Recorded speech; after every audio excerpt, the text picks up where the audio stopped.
Welcome to No Peeking, where I solve puzzles blindfolded. Today I'm going to be attempting the Square-2.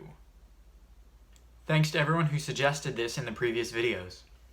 The Square-2 is a square one in which the corner pieces have been split into two different pieces, both the size of an edge piece.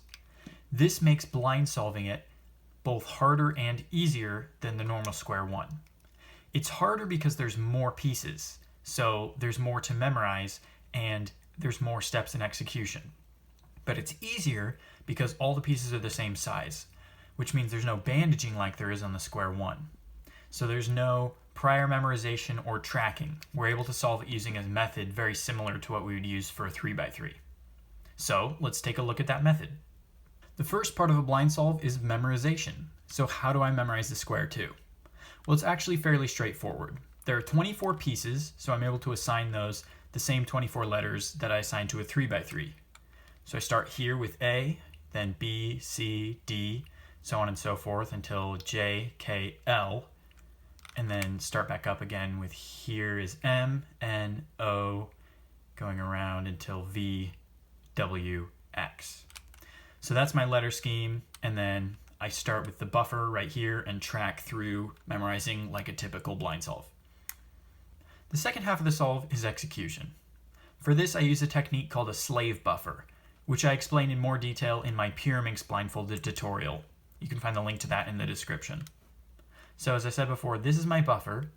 I use this as my slave buffer, and then this is the location I set up pieces to.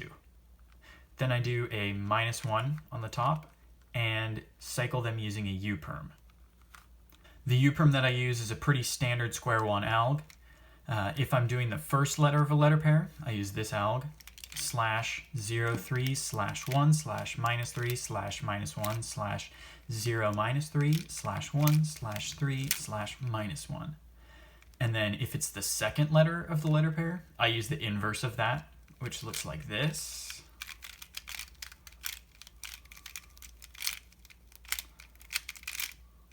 And the only other alg that I use is to fix parity, and this is also a pretty standard square one alg. It looks like this.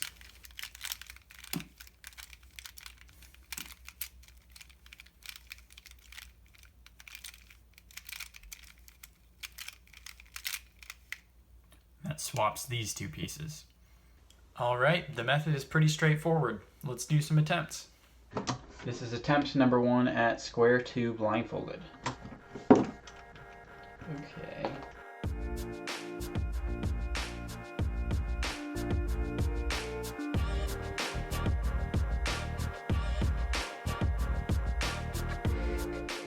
Two, three.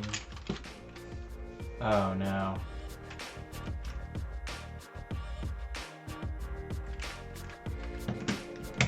There we go.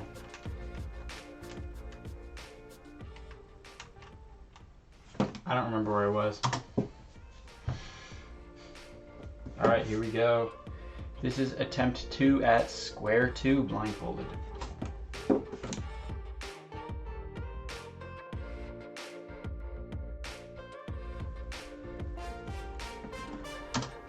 I need to learn square one parity because I forgot that that could have happened.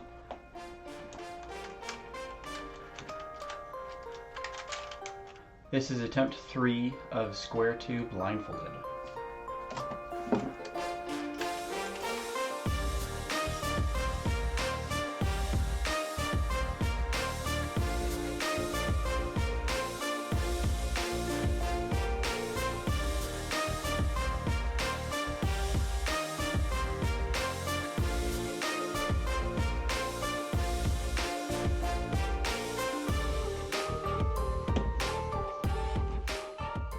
This is attempt 4 of Square-2 Blindfolded.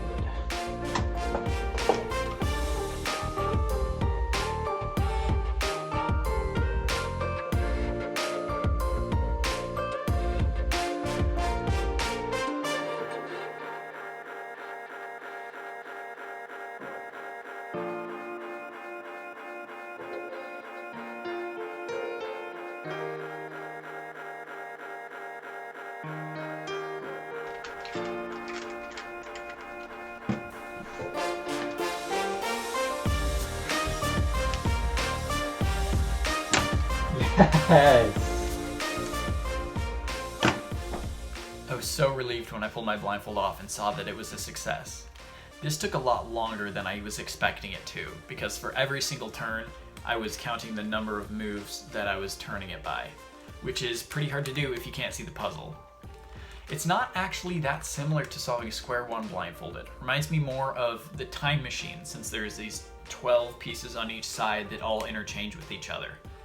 As you might have been able to tell from the method, it's not terribly difficult. It's actually a lot easier than solving a Square-1 blindfolded. So if you're familiar with this puzzle and blind solving, give it a try.